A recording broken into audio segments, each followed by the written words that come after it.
Good morning, everybody. Welcome to the library. Thanks for coming out. My name is Troy Swanson. I'm the library department chair. And this is our third lecture in our series from the democracy commitment that we've hosted here in the library. It's been good. We're thinking about different angles on democracy and participation, and today is going to take us down a new exciting path, so I'm looking forward to this. Feminism and democracy. And I'm assuming part of it will be defining what those words mean compared to how we always use them. So with that, let me introduce our speaker. Tamarra Coleman-Hill teaches in English. She teaches communications and she teaches literature here at Moraine. She's also the coordinator of the Democracy Commitment. So this program is a lot of her work, and it always means, good when the program planner gets up and is part of her own programming. So it's a nice treat today. So with that, round of applause and welcome Tammy. Yay. Okay, can you all hear me? This is working? Okay. I don't have to look. Let's see. I think I can talk like this and it's still, all right, good. Thank you all for coming. I'm really excited to be here today. First and foremost in honor of Women's History Month and thinking about the contributions of women in our history in this country and also in other countries as well. But also thinking about the relationship or the connection, which I think is a very obvious and clear connection between feminism and democracy. So as Troy stated, I'm going to talk a bit about what feminism means and then also about what democracy means and the relationship between the two. Well, I was thinking about how to do this, given that a lot of my coursework in graduate school and undergraduate school was focused on literature from a feminist perspective. I have a lot of theoretical stuff in my head and ideas and thinking when I think about feminism, but I thought I didn't want to make this too heavy in terms of the theory and so that everybody's trying to figure out what those words mean, what those concepts are.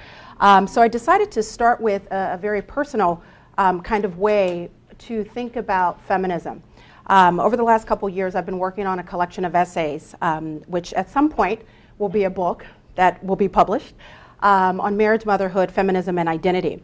And there's one particular essay that I think works really well within this context because it helps us to understand, at least from my own personal perspective, what feminism is, what feminism isn't, and how that sort of, or at least in my experience, sort of shaped my life. So I'm going to start off with my own personal experience, with my story that I title Why I Am a Feminist, which is really in many ways as one of my friends who helped me edit this essay called A Love Letter to My Father, because a big part of who I am is because of my father. And I attribute my sort of subscribing to feminist ideals to him. So I'll start with my story. A few years ago, my father and I were having a conversation, a debate really, and he said to me in his usual matter-of-fact kind of way, "You're not a feminist anymore, Tammy. You're a wife and a mother." At that moment, I was put off by his comment, typical of the end of a conversation with my father.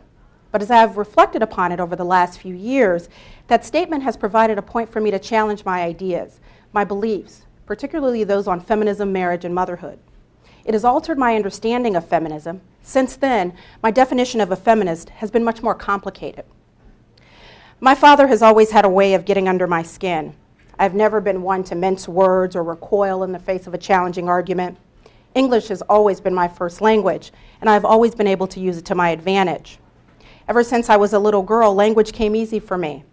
It wasn't just the language itself, it was a keen understanding of the ways in which language and words impact our lives, our experiences, and our relationships. It is the ultimate form of expression. It allows us to manifest in the real world feelings and ideas that exist in a seemingly separate, sometimes lonely place. Language is a malleable, creative force that can shape us, write us into history, and tell our stories. Words became a comforting resource for me after taking my first composition course at Pasadena City College. I remember Dr. Wilson's class like it was yesterday. He introduced me to James Baldwin, Brent Staples, Angela Davis, and Shirley Chisholm. Before this course, no one had ever told me a black woman had run for president. And all of this new information was coming from a white man with an afro. Before taking this class, I didn't really understand women's rights. I didn't really understand politics.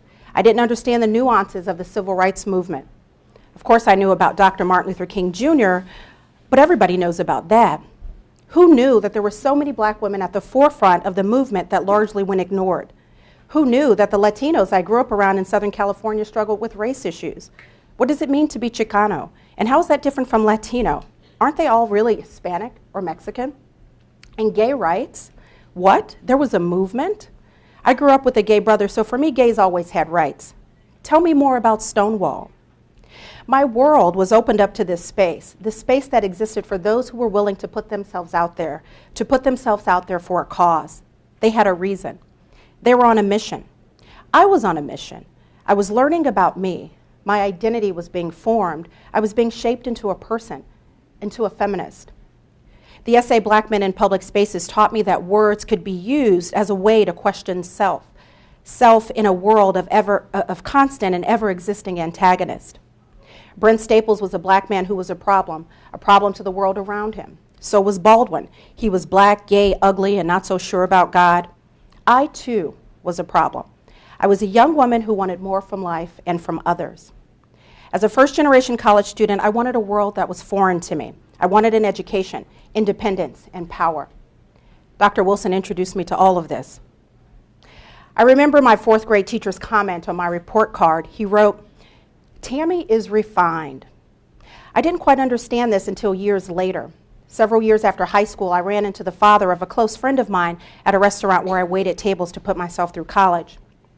After reacquainting ourselves and enjoying fond memories, Mr. Tolchin said to me, "You know, you've always been different from the other girls. They were all so silly, and you were always so focused and mature." Mature? Focused? I never really thought of myself as focused. All of the other girls had gone off to schools like Oberlin, University of Southern California, and UCLA. They graduated in 4 years, and I had just transferred to a state school from a succession of community colleges. None of this seemed to matter, though. My credentials didn't define who I was. I had emerged into this confident, articulate young woman who was able to converse with ease, engage with anyone on any subject, and smile at the end of it at just the right time, revealing a beauty and grace that told the world that I was in control. And I was, but not with my father.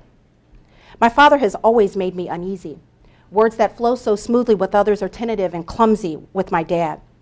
I find myself struggling to make meaning. I change my meaning. I qualify my meaning. I deny my meaning when I'm with my father. When my father told me I was no longer a feminist because I was a wife and mother, I recoiled. I went back to being that little girl in that separate and lonely place with a deep urge to manifest those feelings into language, but I couldn't. And I haven't really been able to since then. I'm not sure if marriage and motherhood are compatible with feminism. And if they are not, then what am I? Am I a bad wife and mother, or just a bad feminist? Maybe I'm neither. Feminism to me is a word, a part of the language of our culture. But like all words, feminism is merely an expression of our feelings. Feminism isn't a title that you can put on and take off. Feminism is the feeling you get when you know that thing between your legs doesn't define you. Feminism is a deep-rooted understanding that you're more than your outward appearance. Feminism is a full expression of who you are beyond the roles and the labels. Feminism comes from within. It's not a title that you can claim or attach to someone else. Feminism is personal. Feminism is a journey of the soul. A feminist is not male or female. A feminist is a woman who can walk in a boardroom full of men and command a presence at the table. And a feminist is a man who is willing to relinquish his privilege long enough to welcome her and her insight. A feminist is not bound by defined gender roles and expectations. A feminist is my fourth grade teacher, Mr. Angeles. He opened the eyes of a 9-year-old girl to the endless possibilities waiting out there by sharing his stories of growing up in Hawaii and expecting nothing but the best from her. A feminist is Mr. Tolchin. Along with opening my eyes to the parts of me that I could not see, he raised a feminist daughter who is a successful immigration attorney and an activist. And then there's Dr. Wilson. Dr. Wilson broke the silence. Dr. Wilson gave me words. He gave me language. He gave me power. A feminist is you, Daddy. You taught me to change my tire so I wouldn't need to flag down a man. You called me Tommy when you needed help because you understand the androgyny that exists in each of us. You indulged my verbal challenges because you knew I could go toe-to-toe and should go toe-to-toe with the intellectual capacity of any man. And most importantly, before I became a wife and mother, you once said to me, "You will get married, but you won't stay married." You said this because you know the institution of marriage is limited. It's limited and constrained within the context of outdated and antiquated ideals. You said this because you knew I was and am still bigger than those ideals. You said this because you saw feminism in me. You were projecting, Daddy. What you saw in me was also in you. You were wrong, Daddy. I am a feminist, and so are you. So that's my, thank you, Troy. That's my sort of personal story, my personal experience, my personal understanding of feminism. And each time I go back to that piece, I've gone back to edit it, I've read it in other public spaces and talked to other people about the piece. I'm always struck, even though I'm the writer, I'm always struck by the fact that the influences that I speak about are not women. And oftentimes when we think of feminism, I think it's sort of a misunderstanding of feminism. We attribute it to ideas that are just about women or ideals that only women can hold. When in fact, there were many men in my life that are a big part of why I am a feminist and really promoted independence, really promoted power, really promoted some of these ideals that we talk about in feminist theory in my own personal life. So I think to start, I want to really get you to think about that and really consider that concept that a feminist is not a woman. A feminist is not any particular person, doesn't have a specific look or way of thinking or a way in which that person is raised. A feminist is really much broader and bigger than that. And ultimately, feminism is really about all of us. It's not just about women. And that's what I'd like to look at in the following slides that I've prepared for today. This is one very popular definition of feminism that's often used on bumper stickers or in very radical kind of political rallies to get people riled up. The idea that feminism is the radical notion that women are people. For those of us here today, and this was actually coined in 1986, which might seem old to you, it's really not in a historical perspective, it's not that long ago. But for those of us here today, and half the audience is a group of women who are here at a college, it wasn't very long ago when women couldn't attend college. So this idea that this sort of what was radical at the time notion that women are people, you might go, of course women are people, but historically women have not necessarily been thought of as people, but as really women have been thought of historically as playing particular roles in society, a wife, a mother, or being defined by biological parts, right? Women aren't people, women are vaginas. We have babies, right? We provide pleasure for men. These are very popular ideas, which I think on some level still exist in our society today. So I think this is a really powerful definition for us to think about the humanity of women and how, in many ways, when society oppresses women, we take away that humanity. So what is feminism? Well, feminism is broad, right? As I stated in my own story, a feminism is a woman, a feminism is a man, a feminism is this, is that, all kinds of things, right? But I think this is a good definition to broadly think about all forms, all schools of feminism. It's the basic idea of feminism revolves around the principle that just because human bodies are designed to perform certain procreative tasks or functions, biological elements need not dictate intellectual and social functions, capabilities, and rights. So yes, we know there are biological differences between men and women. Yes, we know women have mammary glands and we have the ability to nurse our children. Yes, we know men can't do that in that way. However, to move beyond that, feminism is not questioning that. Feminism is questioning these other sorts of capacities that women have in the larger society. Social functions, intellectual capacities, these are the things that feminism is attempting to question and look at. There are other definitions of feminism. In fact, there are tons of definitions of feminism because many women and men as well, but in particular women have sort of come to the table to talk about ways in which they've defined feminism based on their own experiences. The first definition is by Bell Hooks, an African-American feminist woman. She says feminism is a movement to end sexism, sexist exploitation, and oppression. I like this definition because this definition goes beyond women. It's talking about oppression in general. Women of color, particularly women feminists of color, have tended to develop definitions that also include race. While in the sort of mainstream white women's feminist movement, obviously the concern for white women is their gender. their concern is not so much race. Black women have come to the table and said, hey, okay, yes, there are gender issues, but as an African American woman, as a Latino woman, as an Asian woman, there are other issues that I'm also sort of confronting and trying to deal with. So bell hooks attempts to give us a broader definition that doesn't just look at, that's not just to look at gender, but also look at how race and gender sort of intersect. And there are even more complicated definitions that also get into race, gender, sexual orientation, nationality, and all these sorts of things, because all of these things complicate our lives and who we are.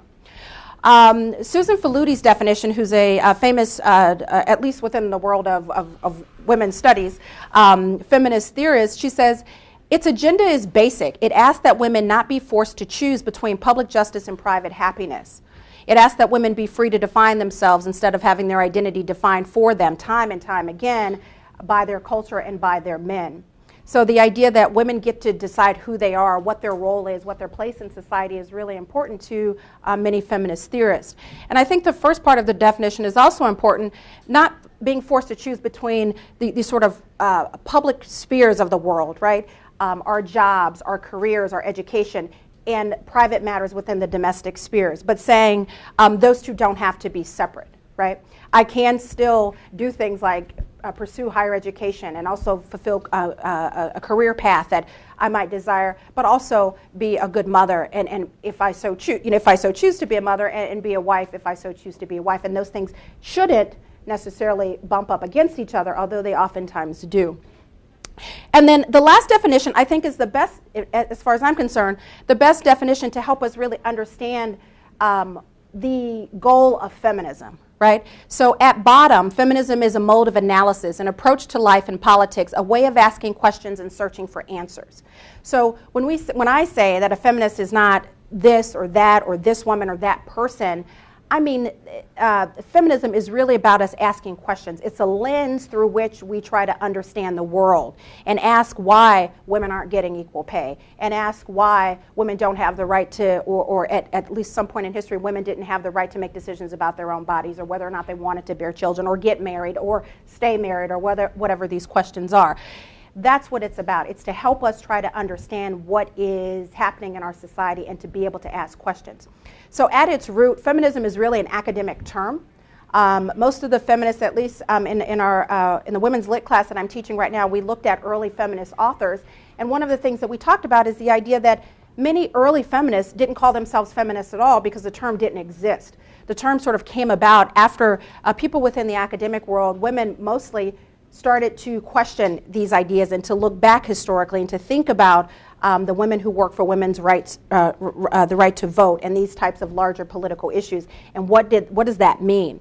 And so using a term like feminism, which is really a theoretical term, is useful in trying to understand history, trying to understand sort of our location within the larger society. So I'm going to shift for a second and then bring these two together. So what is democracy, right? I titled this talk, This is a Democracy, What Does Feminism Have to Do with It? Because I think oftentimes we think about feminism as this kind of niche group of sort of radical, wild women who are not in the mainstream of society and they're doing something wild, right? And usually something that's problematic. As if feminism is completely separate from these larger ideas of the American society and an American democracy. And my goal here is to show that it's not separate, that in fact it's necessary.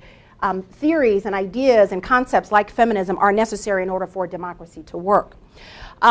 So I pulled this sort of four-pronged or four-part understanding of democracy from Stanford University, from one of the professors there. But democracy is a political system for choosing and replacing the government through free and fair elections. So I think that's clear and we understand that. Democracy is the active participation of the people as citizens in politics and in civic life, right? Democracy is the protection of human rights of all citizens. And as a rule of law, a rule of law in which the laws and procedures apply equally to all citizens. So if this is a democracy, as we're looking at it here, none of those bullet points exclude anyone based on gender. Nor does it exclude anyone based on sexual orientation or any other thing, disability, age, or any of the other things that oftentimes people are discriminated. We use issues in which we base our discrimination. So what does that mean to us in terms of feminism? Well, what I've attempted to do is look at each of these points. I think the first one is obvious, the idea of free and fair elections, although if women aren't given the right to vote, then these elections technically aren't free or fair. So we'll move on to the second one. If democracy is the active participation of the people as citizens in politics and civic life, what does that have to do with feminism? Well, today we are participating in civic life, right? And we see that in our actual political system. We also see that here at our college. The president of our college is an African-American woman. 3 of the vice presidents of our college are women. So today we see evidence of women participating in civic life. But that wasn't necessarily the case. And a big part of what feminism did is open doors and created space for women to be in these positions, whether they're presidents of colleges or presidents of the United States, which is something that we're looking at much more closely now in the foreseeable future. So I wanted to point out a couple of historical sort of people who played an important role in kind of thinking about feminist ideals and pushing the envelope and creating space for women's participation in civic life. Mary Wollstonecraft in the 18th century, she's an English author, philosopher, sort of early feminist theorist who really promoted education for women, as well as Margaret Fuller in her work. She's an American writer, transcendentalist writer who talks about education for women. Why is education important? Because education brings women out of the domestic spheres in which they were sort of contained and restrained in many ways and into public life, right? Now I know more about what's going on in the world. I understand these larger concepts. I can participate. I can ask questions. I can ask why I'm not being represented by my elected officials. I can ask why these issues aren't on the table in terms of laws and legislations. That comes from education. And without that push through a feminist kind of perspective, we wouldn't have what we have today. Early feminists fought 70 years for women's right to vote and won in 1919, right? Again, we enjoy the privileges we have now because of that work done by early feminists. Democracy and human rights. So if democracy is the protection of humans, of human rights for all citizens, let's look back again historically. Sojourner Truth in 1852 in her speech, and she was an African-American woman who was a slave and also an illiterate woman, but was very eloquent in thinking about her space as a woman and also as an African-American. At that time, we didn't use the term African-American, but that's what we call it today. She asked, "Ain't I a woman?" And she really questions the rights that white women enjoyed versus what she did not or was not able to enjoy based on really what was an infringement upon her human rights. And so she ultimately in that speech questions, "Ain't I also a woman? Shouldn't I be given some of those privileges?" and kind of comparing herself to white women. Elizabeth Cady Stanton, in her Declaration of Sentiments in 1848, she calls for America to really think about and look at the doctrines or the sort of documents that sort of govern our country, like the Declaration of Independence and the Constitution, and think about ways that women have overtly been discriminated against and excluded from the rights that have been enjoyed by men. I want to look at just a couple of those because I think it's such an interesting piece. What she does in the Declaration of Sentiments, she really takes the language from the Declaration of Independence and she adds in women. It was really a rhetorical strategy to show the ways in which women were very specifically excluded from the discussion in the Declaration of Independence. After she does that, she sort of follows that same pattern. She has a list of these kinds of injustices that women have faced. For example, she says, "He has never permitted her to exercise her inalienable right to the elective franchise." So that's being a part of the political process and having the right to vote. "He has compelled her to submit to laws in the formation of which she had no voice." So women have to follow laws that they had no part in forming, they had no say in. "He has withheld from her rights which are given to the most ignorant and degraded men, both natives and foreigners." Having deprived her of this first right of a citizen, the elective franchise, thereby leaving her without representation in the halls of legislation. He has oppressed her on all sides. And then she goes on to look at very specific ways in which women have sort of been left out of the conversation. "He has made her, if married, in the eye of the law, civilly dead. He has taken from her all right in property, even to the wages she earns. He has made her morally an irresponsible being, as she can commit many crimes without impunity, provided they be done in the presence of her husband. He has framed the laws of divorce as to what shall be the proper causes in the case of separation," meaning women couldn't choose to get a divorce. Women couldn't choose to, if the man divorced her, women couldn't take the children. The children were automatically given to the man. So there are all kinds of problems in relation to human rights that were in many ways overcome and won because of feminist ideas by people like Elizabeth Cady Stanton. And then finally, democracy and equality. As a rule of law in which the laws and procedures apply equally to all citizens. There's evidence in our very recent history where laws didn't apply or don't apply equally to all citizens. One is the Equal Pay Act that supposedly in 1963 the act was introduced, but yet we don't have equal pay for equal work between men and women. The Civil Rights Act of 1964, which obviously includes race but also includes sex, and asking or demanding that we not discriminate on the basis of sex or sexual orientation or age or many of the other things that we've historically discriminated against. Roe v. Wade, although it's a very controversial issue, there are folks who have differing opinions on the right for women to choose. It certainly is a very important piece of policy that has changed and provided a level of equality for women, and that was in 1973. The Supreme Court declared sexual harassment sex discrimination in 1986. Again, not that long ago, but up until 1986, a woman couldn't go to court and file a suit against an employer or a boss or a manager based on sexual harassment. Yes, I am saying women, I'm talking about women, but all of these things also improve the lives of men. Men have brought sexual harassment cases to court because men also get sexually harassed. So that's important to understand. These aren't just issues related to women. The Civil Rights Act is not just related to women. The Civil Rights Act is a big part of why we have some of the things we have today related to LGBT issues. The marriage equality, all of that stuff was really fought on the basis of feminist ideas that was asking for equality and ending of oppression for all people. So that's important to understand. Again, it's not just women, but it's all people. Equal pay. It benefits men and women both for women to have equal pay. In many cases, women are the main providers of households. We want women to be earning enough as well as men, not just men. So I think it's important for us to look a little bit broadly at these issues. So why our democracy needs feminism? Feminism is vital, as far as I'm concerned, to our democracy. Feminism asks us to look at people and not genitalia.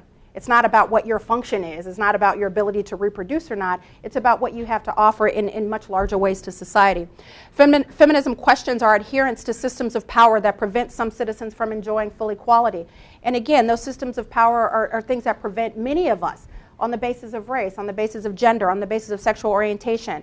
The movement to really support transgendered people has really been embraced by the feminist movement. I worked for 4 years in the reproductive rights movement, and a big part of that movement was opening the public's eyes to the huge inequities that people who are transgender face. It's very complicated, and it's hard for many of us to understand, but it is within the larger scope of feminism for us to embrace that and say, okay, these people deserve to be treated as humans as well. And so a lot of political things that are happening, there's actually some work being done in prisons to make sure or to ensure the safety of transgendered people. And some of you are probably thinking, what the heck I'm talking about? Well, if a man who is transitioning to a woman, a trans woman, is placed into a male prison, that's a problem. That's a dangerous situation for that particular individual. Whether you think people should be transgender or not is irrelevant. The fact is people are. And so how do we protect them? So there are actually laws and policies that many prisons and the prisons here in Illinois are really working on to ensure that when these people are in prison, and in most cases that they're unjustly in prison, they're largely left out of the workspace. If people find out a person is transgender, they generally discriminate immediately and fire them from their jobs. So there are lots of injustices that feminism chooses as a larger strategy to end oppression to support. Feminism forces us to look at the relationship between race and gender, right? So it's not just gender. For me as an African American woman, I've struggled with issues of gender discrimination, but I've also struggled with issues of race discrimination. Trying to understand those complexities. Feminism is asking us to deal with that and work through those things. And understand how while our experiences are similar, there are differences in each of our experiences based on all of those different prongs or factors or ways in which we identify ourselves. So finally, I am arguing that without feminism, we don't have a democracy. If democracy is meant to provide equality for all citizens, and there is no system that looks at and questions the discrimination against differing types of people within our society, then it's not truly a democracy. Here's the final definition that I want us to look at, and then I'll open it up for questions. At its core, feminism is a multi-issue movement committed to extremely long-term goals. And this, I think, is really what feminism is about. It's not just putting up our hands and saying, I'm a feminist. It's certainly not about hating men. It's actually about including everybody. But it really is about ending patriarchy, a system that privileges men overall, and in general, that privileges white men. It is about the achievement of economic, political, social equality for all women, and in fact, for all people. And the creation of a world free from sexism, racism, homophobia, classism, ageism, ableism, violence, and environmental exploitation. At its core, that's what feminism is about. It's important, really important, and I've been talking about this for many years with people on campus. I said, we really have to do something for Women's History Month. One of the things that I do, and particularly in my women's lit class, I ask at the very beginning, how many of you consider yourself feminist? And like half a person raises their hand, and they barely want to do it. They're kind of doing this, but you didn't want anybody to see them. And I said to myself, why? Why are people so against this concept? Or maybe it's just about the labeling. But I think it's because we don't understand what it's about. And I think there are many ways in which popular culture has co-opted the term feminism. Oftentimes we hear pop icons like Beyonce saying they're a feminist, or Miley Cyrus, or any of these people, which they have every right to claim that they're feminists. But when we really look at feminism, that's not feminism, what they're sort of portraying. They have the freedom to be as, sexually seductive as they wish. Again, that's not feminism, yet they do have the freedom to do that. So I think it's important for us to try to understand those concepts. With that, I want to open it up for questions. I thank you all for listening, for indulging me for a moment. I don't often get to talk about feminism for a half hour. Most people don't listen. Questions here, right? Yeah. Now the mic. Now you're, can you hear me? I can hear you. Now you're familiar with the whole issue if a man hits a woman, oh, that's a big deal, but women are free to hit men, it's okay, they're weak, or that kind of issue. Like, a man cannot hit a woman, but it's okay for a woman to hit a man. You're asking if I'm familiar with that type of thinking? Yes, are you familiar with it? I'm familiar with that type of thinking. What is your opinion about these issues? About women hitting men? Well, about the whole thing, how men make a big deal that women are free to hit men, that kind of thing.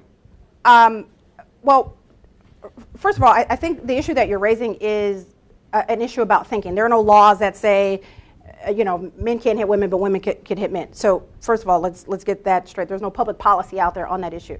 I have sons, and I have a daughter. My first two kids, and again, I try to explain things through personal stories because that's how I understand the world. When I had my first son, when I was pregnant with my first son, in my mind, I knew it was going to be a girl. I don't know why, but I did. As a feminist, I was thinking to myself, what I want to teach my daughter about the world, what I'm going to give her. I'm going to be this amazing mother, and I find out it's a boy. And I said, I don't know what to teach him about the world. I have no idea what it means to be a boy, right? Of course, I had to figure it out. He's 11 now. But one of the things that we talk about, I also have a 5-year-old daughter. The boys play. They're rough because they're boys. Not all boys are rough, but my boys are rough. They play, they fight, they tussle. They also play and fight and tussle with her, and she's actually sort of used to it now that she fights back with them. But one of the things that I had to do as a mother is figure out, what do we want to teach her, right? Because in most cases, biologically, women are physically weaker. That's just in most cases. Yes, there are some men, women, yes. So what is it that we want to show her? And I said to myself, I want her to be able to sort of enjoy this play because I think it's okay that girls are a little rough too, but I also don't want her to be harmed. So I said to the boys, they'll say, Autumn hit me, so I'm going to hit her back. I tell them no. Why do I tell them no? Not because I think that women should just go around or girls should go around hitting boys. They are bigger than her. They're stronger than her. For the most part, they're always going to be bigger than her and stronger than her. Her little 5-year-old little punch may not hurt them. Their hit back at her is going to hurt her. That's my issue with the thing that you're raising. It's not about fairness. I think sometimes when we think about equality, we take it to this extreme level. Well, if you want equality, then I should be able to hit you. That's stupid. I'm sorry. That just doesn't make sense. Physically, there is a difference, and I think we have to not get caught up in these conversations about, well, if you want equality, then everything's going to be equal. Well, everything's not equal because we're not the same, right? And so for me, that's where that issue sort of lies in that space. Has to be the definition of equal. What do you mean by equal? Well, and we have to be realistic about the biological factors as well, right? Is there a reason why a 6-foot-tall, 300-pound man should hit me? Well, should I hit him? No. So I'm wrong in the beginning if I, put my hands on him. But come on, that's an unfair fight. If you had two men, 6-foot, 300-pound man, and a kind of a, 5-foot-tall, 130-pound man, that's not really a fair fight either. And for me, that's where I sort of come in on that issue. It was a long way to explain that, but other questions? Other questions? Sorry. That's it of all this? We just want to know about men and women hitting each other? Look.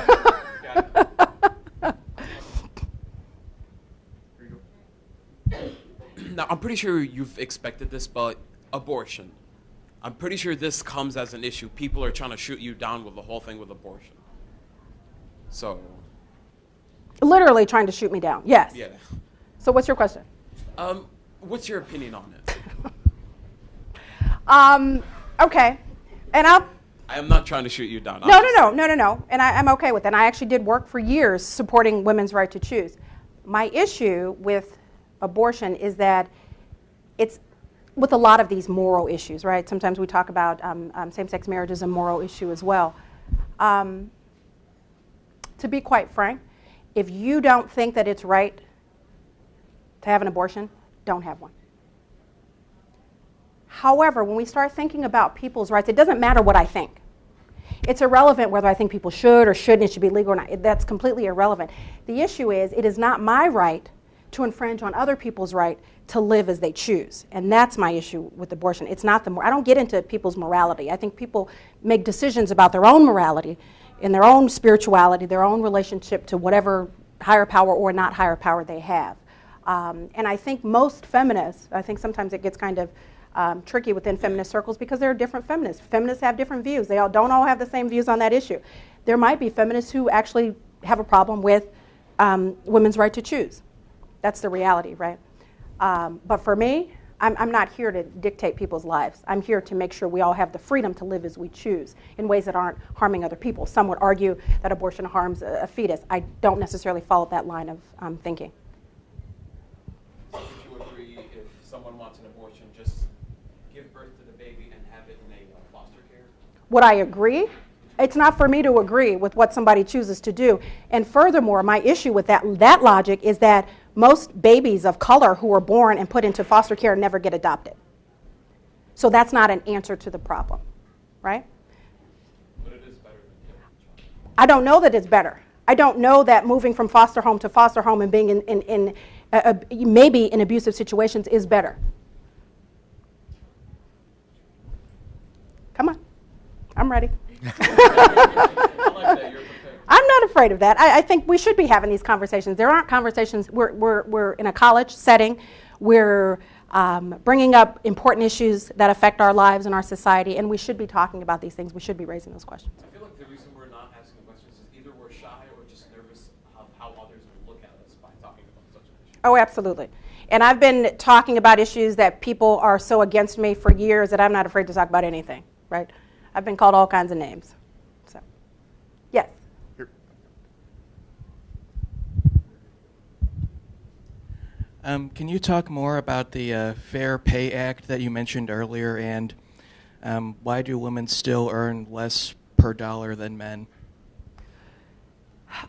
That's a seemingly simple but very complicated issue. So the act was passed, I think it was 1964 when it was actually passed, but still, and you could see now, I still see billboards up that talk about the difference in pay. So I believe the number is to every dollar that men earn, women earn 75 cents, right? So there's a discrepancy.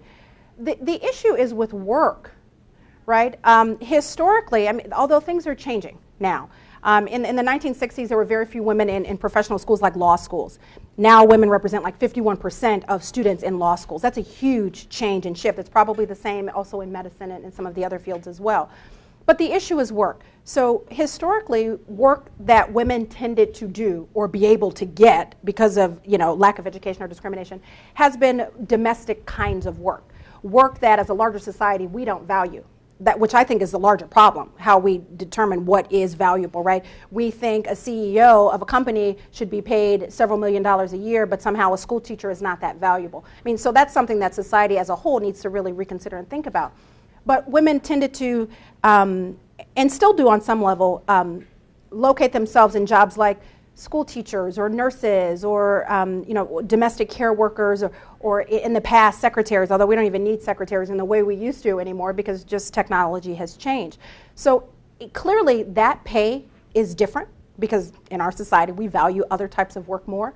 But in other professions, and actually on Thursday, we're going to be screening a video, an interview between the students in my women's lit class and the executive leadership team, some of the women leaders at the college. And one of the vice presidents raises the issue. She's a vice president here now, but when we talked about her experience in moving up in the sort of the ladder, one of the things she said is even though she had good positions, a dean or whatever these positions are, oftentimes she was left out of the conversation. So the men would have kind of the good old boys club over here. They would be meeting and they would go to lunch or they would play golf together and they would have conversations about raises, about pay that women were often left out of. So women aren't really offered a place at the table to have the conversations. So I think part of it is not just overt discrimination. A big part of it is that women don't know what questions to ask because they're left out of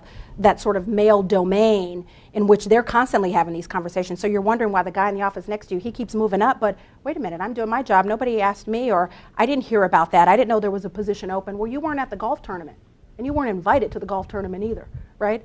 So these kinds of things sort of happen. On a legislative level, it's much more obvious, right? You can't overtly say you're a woman. I'm going to only give you this amount per year. But if I'm hiring a man, so that doesn't happen. So it's a hard thing to enforce because you don't know and it's not overt. But it's certainly a problem. So I think for me, in having this conversation with one of the vice presidents, I think the biggest thing is for women to be educated about these sort of separate spheres that exist. And particularly in corporate world or in these sort of higher paying jobs, and women need to jump into those lunches. Oh, there's a golf tournament, I'm going. I don't play golf, I hate golf. I'm going to drive around in the car and have that little, what's the little golf cart, and I'm going to hang out and I'm going to see what's happening so I can be a part of that conversation. That's kind of a back road around the legal piece because the legal piece is a hard piece to enforce. Does that make sense? Yeah. I'm coming. What else do you think we can do as young adults to kind of show feminism to the world, to those that don't really know what it means? Except like educating ourselves, which is probably the most important. Education is certainly most important, and that's certainly what many of the early women who did not use the term feminist, but I consider them feminists, really talked about is education. Knowledge, right, is the key. But I also think that stereotypes, ideas about roles, they aren't just things that we just come up with. These are things that are rooted in culture, they're rooted in religion. So particularly for people who have certain faith beliefs or religious systems where there is a specific role in which men and women play. It's hard to get past that because that's your understanding of the world, right? That's your understanding of God. That's your understanding of all that exists. Is rooted in that. And I'm not here to question that and to tell people that they shouldn't follow those things, but I think that it's obvious based on, first of all, the large amount of women that we see here today, the work in which women have accomplished in our larger society just over hundreds of years. I think it's obvious that the voices of everyone within our society should be valued, and we really can't have a representative democracy with just men at the table, with just white men at the table, right? We need women at the table because there are concerns clearly that women have that may not come up in the conversation with just men because they don't know that those things exist. We need to have people of color at the table because there are concerns that people of color have that white elected officials may not know about. I remember a couple years ago when President Bush was still in office, and I think it was actually during one of the elections, and there was a debate between the vice presidents. And there was a black woman, and I can't remember her name. She was the moderator, and she was asking questions to Dick Cheney, and Dick Cheney, a white man. And the question that she asked, she said, did you know, because they were talking about funding that America sends to Africa for it to help eradicate HIV/AIDS and that kind of thing. And she said to him, do you know that the largest number of HIV cases and the largest growing population of people with HIV is among African American women? Not African women, African American women. And he stared at her and looked at her like she was speaking French.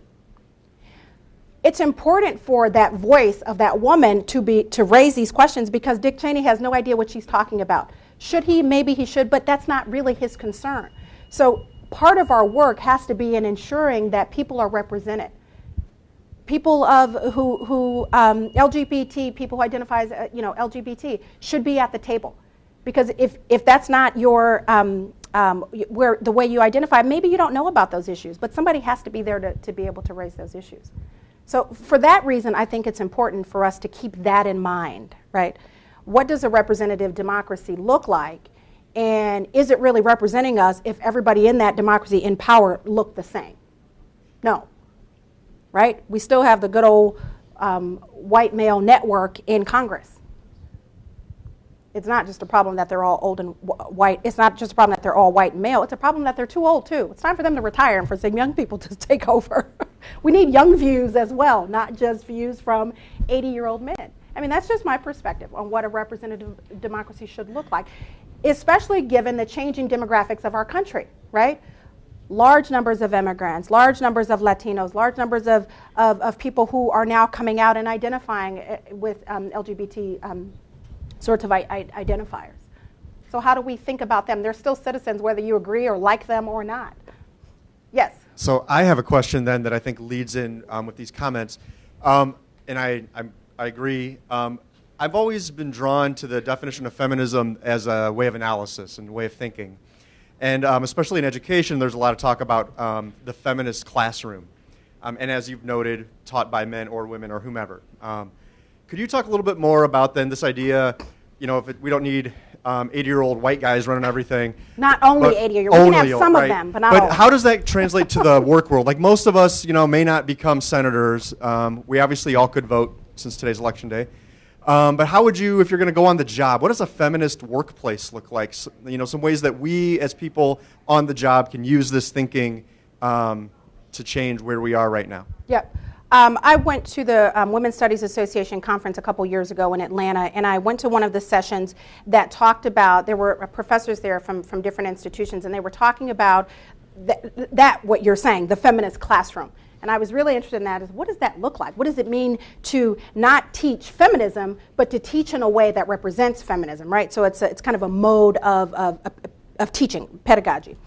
And one of the things that they talked about, and this is a specific issue, and I'll broaden it to other forms of work, but the woman who was speaking was an English teacher, a lit teacher. She does the things that I do.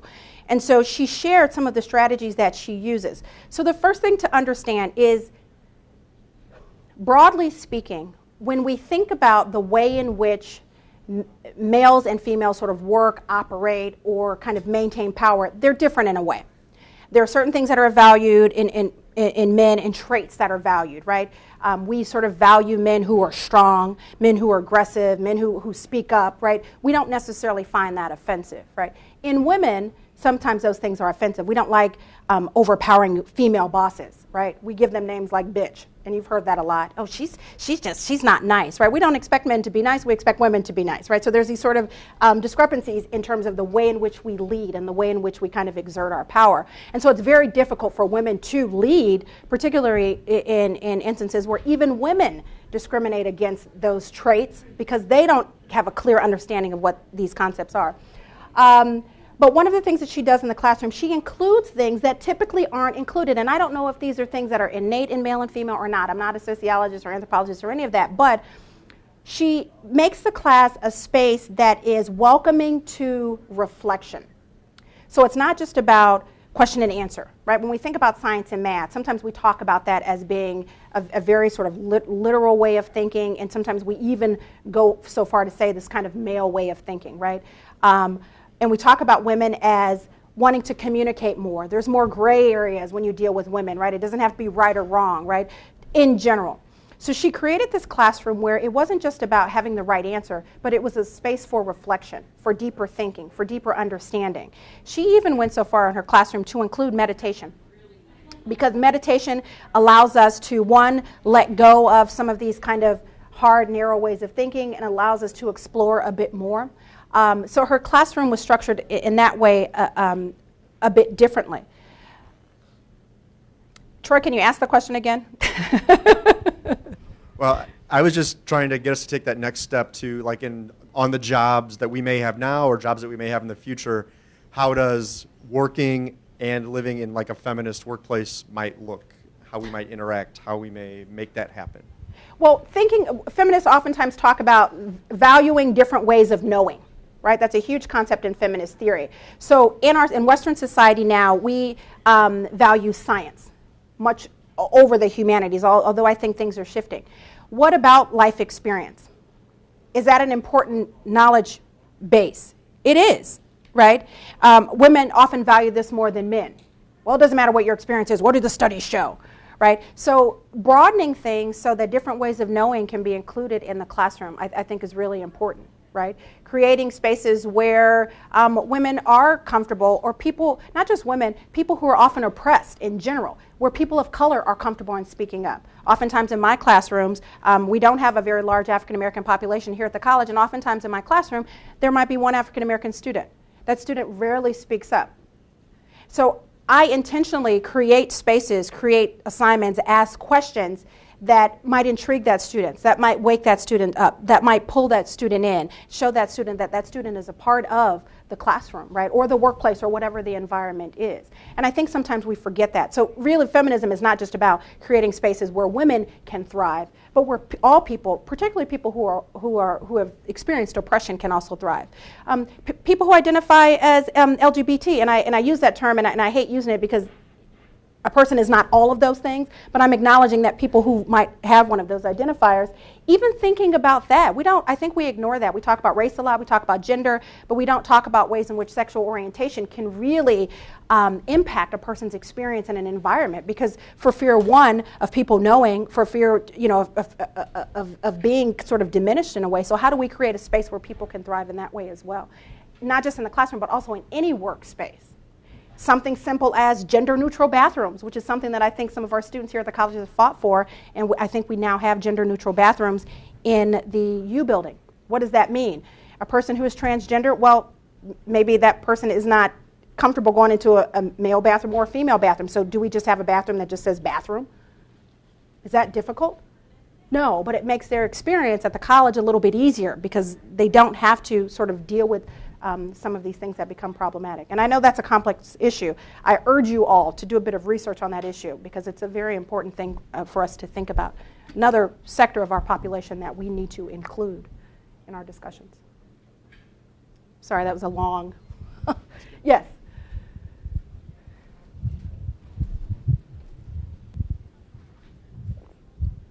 I actually have a question regarding a woman's right to express her sexual freedom. Like we see in the media, like girls that may have more sexual experience with guys will be viewed as sluts. But when a man... Or the other way around. Yeah, the man, it's like, oh, you go, boy, you go. Like, how do you feel about that double standard that a woman doesn't have the right to perhaps be more sexually open? I'm not saying it's right. Personally, I wouldn't like my girls having one-night stands. But I wouldn't want my boys to do that either. I hear he has being with two girls and stuff. I'm like, either you take one or you get none, you know? I don't want them to be like that. I want them to be in a serious relationship. But I don't think there should be that double standard. If someone does choose to be more like that, maybe relationships aren't for them, but they still want to go and do that. How do you feel about that double standard of a girl being judged by that, but a man not being judged at all, but actually being praised for that? And not actually just being judged by men, the women are actually judged by other women as well, right? I think that's a huge problem. And thank you for asking the big questions. My perspective on that is very simple. And I've had this conversation with my husband. Again, I'm married, I have a husband, I have boys, and we talk about that. And we talk about what are what are the things that you're okay with the boys doing but not okay with our daughter doing, these sorts of questions.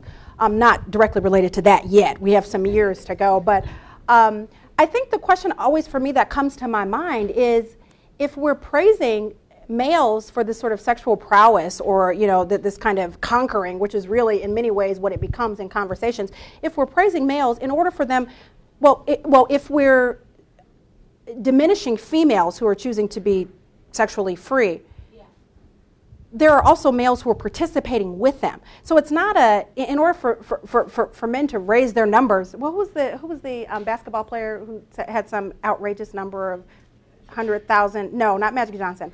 Anyway, one of the basketball players, it was like some 100,000 women or 10,000 women, something ridiculous. Will Chamberlain. In order to get to that number, he's part of that too. And I don't understand.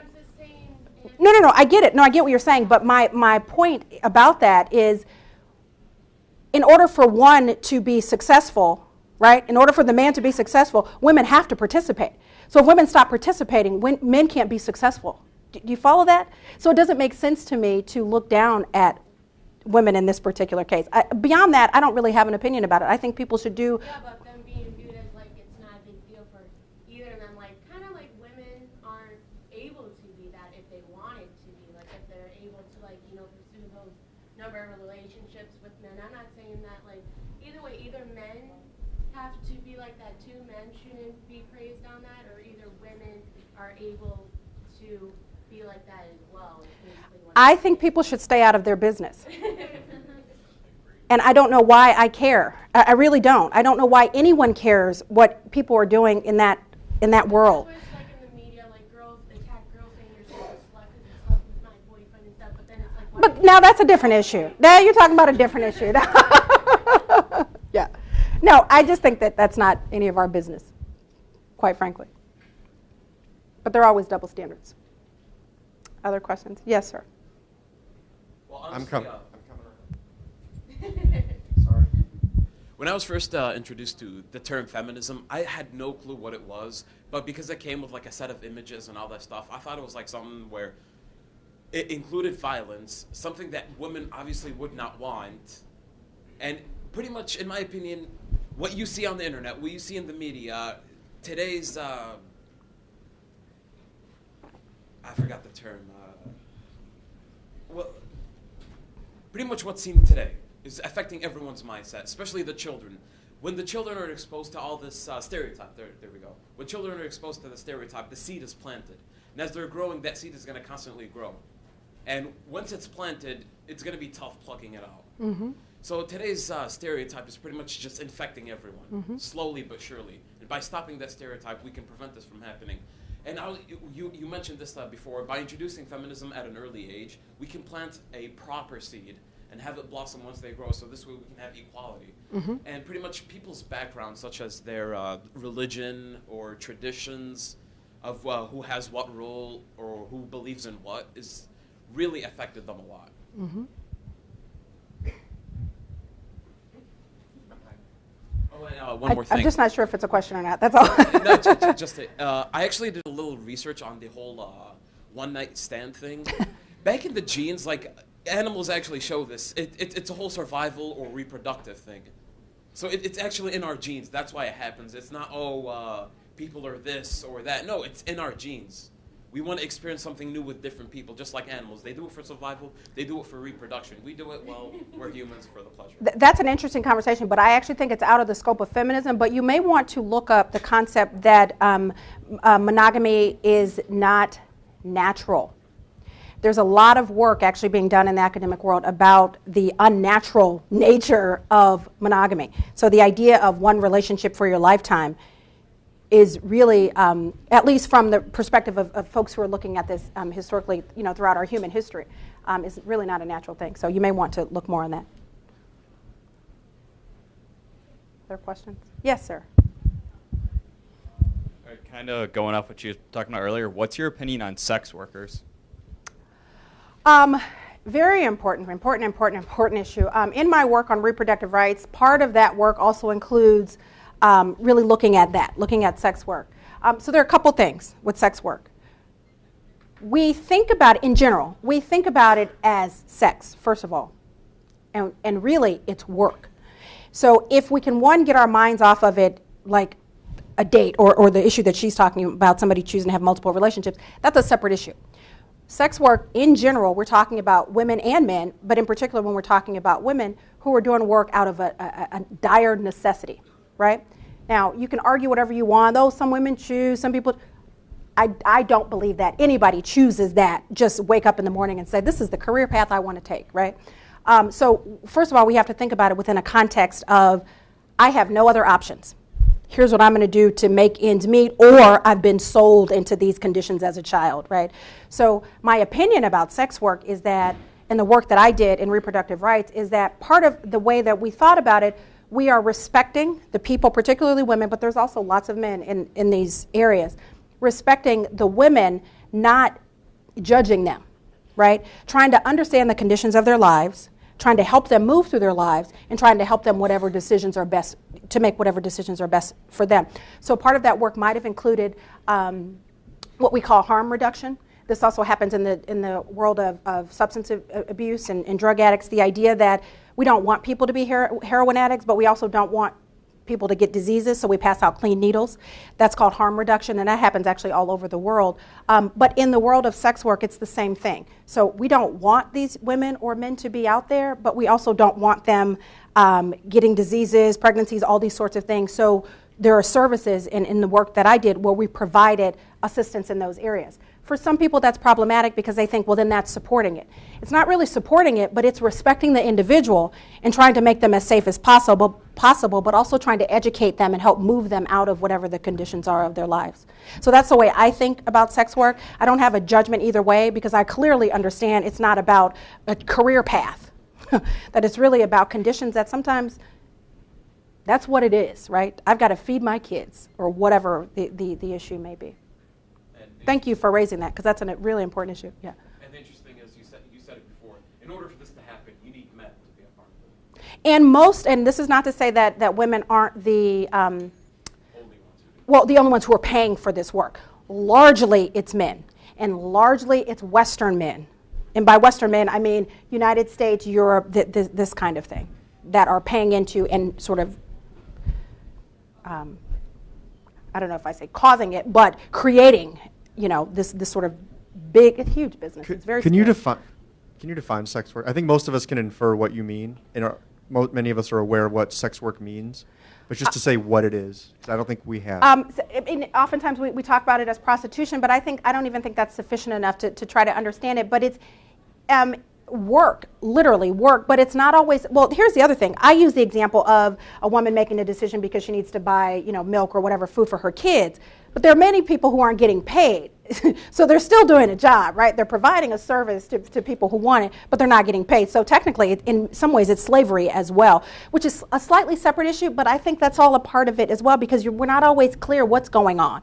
We're not always clear who's getting paid, and particularly in situations where there is a mediator, so there is the sex worker, the person who is performing whatever the sexual things are that are being asked for. Then there's that middle person, which we call the pimp, and then there's the person who's paying it. So particularly in those situations, even if she is getting paid, half her money is getting taken by the man who's sort of running the ring. So I mean, it's complicated to even try to even think about it as work, right? In some cases, it is in fact slavery. Even if you are getting a pittance from the pimp, that's still slavery too. You perform the work. I mean, I'm not trying to belittle the situation, but that's the reality. So it really goes back to, I think in many ways, what Margaret Fuller talks about, the idea that women don't even get paid for their wages. Even in this kind of black market field, women aren't getting paid their wages for their work that's being performed in this kind of bizarre sort of way. I don't know if that helps, Troy. Other questions?